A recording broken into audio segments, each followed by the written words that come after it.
The air was thick with anticipation as I stood at the outskirts of our village, gazing into the inky blackness that shrouded the world beyond. It was an impulse that drove me to venture out alone, despite the whispered warnings of elders and the eerie tales that circulated among us. There was an inexplicable pull, a curiosity that gnawed at me, urging me to explore what lay beyond the familiar boundaries of our settlement. The moon cast an eerie glow upon the land, illuminating the winding paths that disappeared into the thick, foreboding forest. With each step I took away from the comfort of home, the sense of unease grew. Shadows danced menacingly among the trees, and the rustling of leaves in the wind took on an ominous tone. I brushed off the initial jolts of fear, convincing myself that it was just my imagination running wild in the darkness. As I walked deeper into the woods, a chilling sensation crawled up my spine.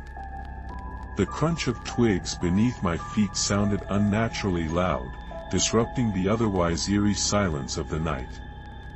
I quickened my pace, the urgency to return home clawing at me, but a part of me resisted. I was determined to conquer this fear, to prove to myself that I could brave the unknown. The forest seemed to come alive, as if it was observing my every move. Twisted branches reached out like skeletal fingers, casting grotesque silhouettes upon the ground. I could feel unseen eyes watching me from the shadows, and a cold sweat prickled my skin. Then, a distant sound shattered the stillness, a low, guttural growl that echoed through the trees.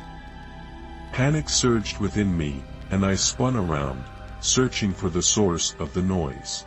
But the darkness concealed its origins, leaving me trembling and disoriented.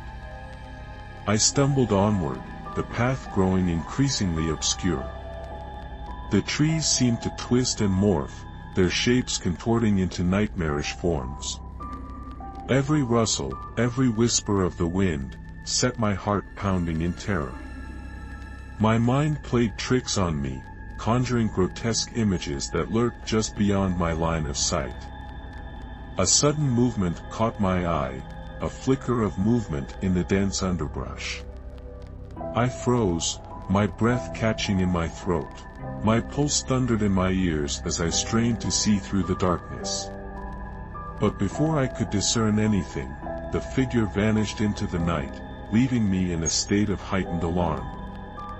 With trembling hands, I reached for the small lantern I had brought along, hoping its feeble light would offer some solace.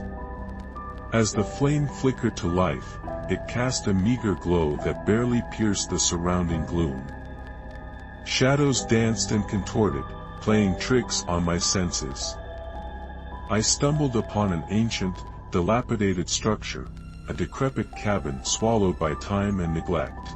It stood ominously in the clearing, its windows boarded up, and the wood weathered and warped. Despite the overwhelming sense of foreboding, a morbid curiosity urged me forward.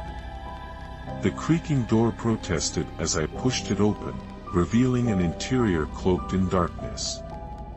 My lantern's feeble light barely penetrated the gloom, revealing only fragments of the decaying furniture that adorned the room. The air hung heavy with a musty, stale odor, and a sense of dread settled upon me like a suffocating blanket. As I cautiously explored the desolate cabin, a shiver raced down my spine.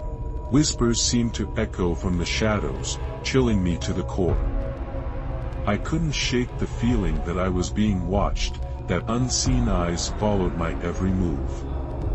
A sudden gust of wind extinguished my lantern, plunging me into total darkness. Panic clawed at my chest, rendering me breathless. I fumbled in the darkness, desperate to relight the lantern, but my efforts were in vain.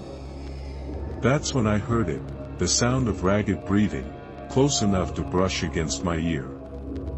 I froze, paralyzed by terror, as an icy breath grazed the nape of my neck. A voice, chilling and otherworldly, whispered my name in a sinister, mocking tone. With a surge of adrenaline, I bolted towards the door, stumbling blindly in the darkness. I could feel a presence closing in on me, the sound of hurried footsteps matching my frantic pace. The forest seemed to conspire against me, the trees twisting and contorting to impede my escape. In a blind panic, I burst out of the cabin and sprinted into the night, heedless of the branches that lashed at my face and the uneven ground that threatened to trip me. The darkness enveloped me, swallowing me whole as I raced towards the safety of the village. I could hear my heart pounding in my ears, the sound of my ragged breaths mixing with the unearthly whispers that seemed to pursue me. The village lights flickered in the distance, a beacon of salvation that spurred me on despite the gnawing fear that clutched at my soul. Finally, I stumbled into the safety of the village, collapsing to my knees, gasping for air. I dared not look back into the abyss that lay beyond our boundaries, haunted by the chilling encounter in the forest. Since that fateful night, I've never dared to venture beyond the safety of our village after dark.